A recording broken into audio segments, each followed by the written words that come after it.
Estamos con el economista Carlos Paredes, que ha sido presidente de Petroperú, empresa que está siempre de moda, tristemente de moda, porque siempre se habla de que su mayor proyecto, que es la refinería de Talara, es un elefante blanco y que solo demanda financiamiento del Estado sin retorno.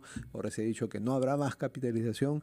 Se ha cambiado, y esa es la primera pregunta para el economista Paredes, se ha cambiado el orden en el directorio de Petroperú. Ahora el MEF va a tener más peso que el Ministerio de Energía y Minas.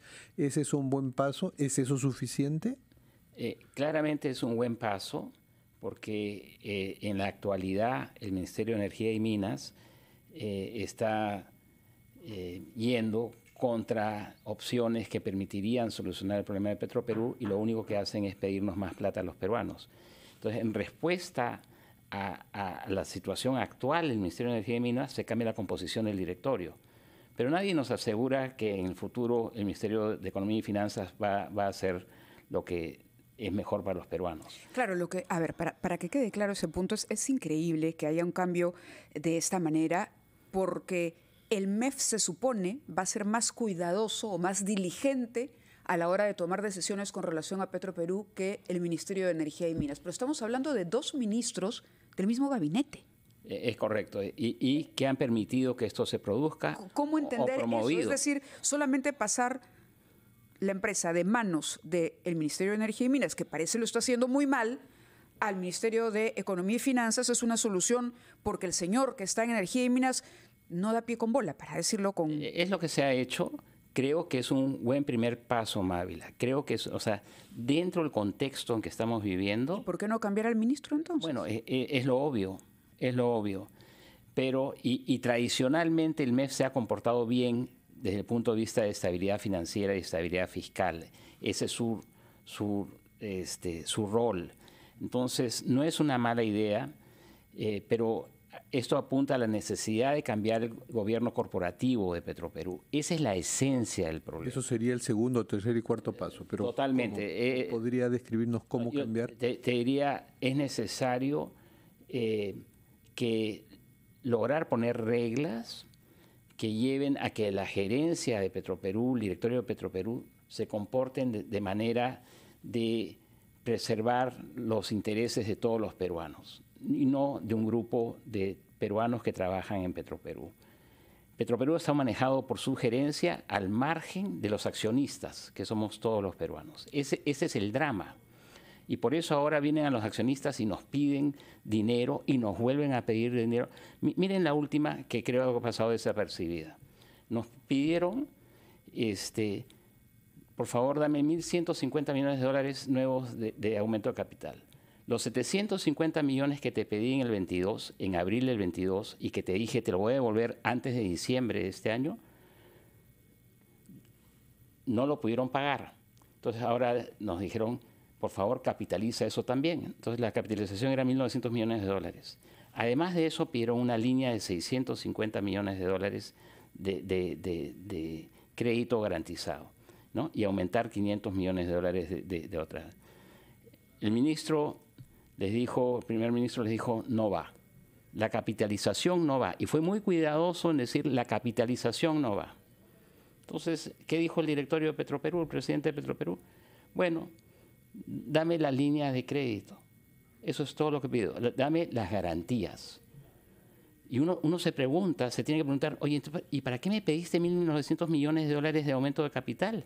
¿Es que no lo necesitabas o lo necesitabas para poderme repagar las líneas de crédito? Entonces, se están quedando sin el aumento de capital de 1.900 millones de dólares y piden más deuda, ¿no? O garantías, que es lo mismo. No las van a poder pagar. No las van a poder pagar. Eso no es serio. A mí me indigna que nos traten como tontos financieros que no somos. ¿No? Si tú le dices a alguien, dame 1.900 millones de dólares, 1.900 millones es una barbaridad de aumento de capital, y te digo, no te lo doy, bueno, ya, no importa, dame el crédito. ¿Y puede explicarnos por qué no las van a poder pagar? Porque el mercado no es suficiente, porque la producción de petróleo local no es suficiente. La empresa está sobreendeudada. La empresa estaba sobreendeudada hace mucho tiempo. Tú no haces un proyecto de 4.000, 5.000 millones de dólares sin aportes de capital. Petroperú pretendió, el cuento que nos contaron en el 2012 es que esto no nos iba a costar dinero a los contribuyentes, ¿no es cierto? Que la refinería se pagaba sola. Ese fue el cuento. Ningún proyecto en el sector privado se hace sin capital propio, ¿no? Bueno, algunos sí, pero este tipo de proyectos usualmente llevan capital de la propia empresa. Entonces se endeudó y se sobreendeudó a Petroperú. Cuando estás sobreendeudado, lo que por definición es muy difícil poder repagar tus deudas, ¿no? Entonces, ¿qué es lo que nosotros planteamos en el 2019? Estoy sobreendeudado, lo alerté, estamos totalmente sobreendeudados. La única manera de salir de esto es dame la plata para que la empresa, que no vale nada, en el 2019 no valía nada, tenga algo de patrimonio para poder invitar al capital privado. Por si no, ¿en cuánto privatizo? Digo, llévatela por $1. El que diga eso se va a la cárcel. Entonces, la única manera de atraer capital privado era inyectarle capital público primero y poner reglas para que ese que arriesgaba su plata, ¿no?, manejase la empresa de manera de crear valor para él y para nosotros. Eso, creo que una variación sobre eso es lo que nos tenemos que hacer ahora. No nos queda otra. Pero que nos reventamos los contribuyentes y que vamos a tener que pagar el forado de Petroperú, lo vamos a tener que hacer bajo cualquier esquema. No vamos a encontrar ningún tonto en el mercado que se quiera llevar Petroperú por $1. No lo hay. No es una solución, digamos, ok, hay que vender la empresa porque la situación de la empresa no es atractiva para ningún potencial comprador. Con la deuda que tiene. Con la deuda que ahora tiene. Se tendrías que retirar parte de esa deuda. Ajá. ¿Y cómo se retira parte de esa deuda? Le das capitalizas Petroperú, con lo cual se paga esa deuda, o la sacas del balance de Petroperú y la llevas, al balance del Tesoro Público. Eso es fácil de hacer, es una operación financiera fácil de hacer, requiere el marco legal, pero no nos salvamos de hacer eso. Eso es lo que quiero hacer. Bajo cualquier esquema de salida de Petroperú, nosotros los peruanos, los contribuyentes, vamos a tener que mojarnos con por lo menos 1.500 millones de dólares. Se lo pregunté en la pausa, pero la explicación me interesa que la oiga nuestro público. La alternativa de la insolvencia, dejar hacer y que los acreedores se encarguen de la empresa, ¿qué tan costosa sería? Creo que es muy costoso porque destruye más valor del que ya se ha destruido. Los acreedores son los bonistas, pero también es el Estado español que a través de su agencia de crédito de exportación tiene 1.300 millones de dólares de acreencia. Nosotros le vamos a decir a España, sorry hermano, discúlpame, ¿no?, pero ponte en cola. No creo que lo vayamos a hacer, el costo es muy grande.